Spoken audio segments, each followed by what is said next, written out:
ঘনত্ব 16 হলে ওই গ্যাসের 96 গ্রাম এর জন্য আদর্শ গ্যাস সমীকরণটি কি হবে, যেটা অপশান আমাদের 4টি রয়েছে। তো আমাদের প্রশ্নে এই বাষ্প ঘনত্ব ডি সমান বলছে 16 এবং গ্যাসটির ভর মানে এম বলা হয়েছে, এম বলছি, এটা হচ্ছে আণবিক ভর হয়ে থাকে এম।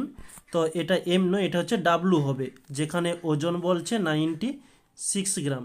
ওকে, আমাদের আদর্শ গ্যাসের সমীকরণটা কি হয়ে থাকে, যে পিভি সমান এন আর টি। ওকে, আমরা এন সমান কি লিখতে পারি, মোল সমান ডাব্লু বাই এম। ডাব্লু হচ্ছে গ্যাসের ওজন, এম হচ্ছে আণবিক ভর। ওকে, তো এন এর কাছে আমরা ডাব্লু বাই এম লিখতে পারি, আর টি এদিকে পিভি যেমন ছিল দিয়ে দিলাম। তো আমাদের প্রশ্নে ডাব্লু এর মান তো রয়েছে, কিন্তু এম এর মান নেই, ওটা নির্ণয়ের জন্য আমরা এখানে এম সমান 2d লিখতে পারি। তো ডি এর মান দেওয়া হয়েছে 16, তাহলে আমরা পাচ্ছি 16 দুগুণে 32।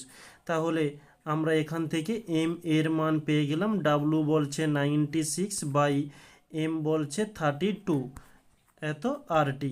এটা আমরা ক্যালকুলেশান করলে 32কে 3 দিয়ে দিলে 32 3 96 হয়ে থাকে। তাহলে আমরা পাচ্ছি কি, যে পিভি সমান 3 আর টি। ওকে, তাহলে অপশান বি আমাদের সঠিক উত্তর।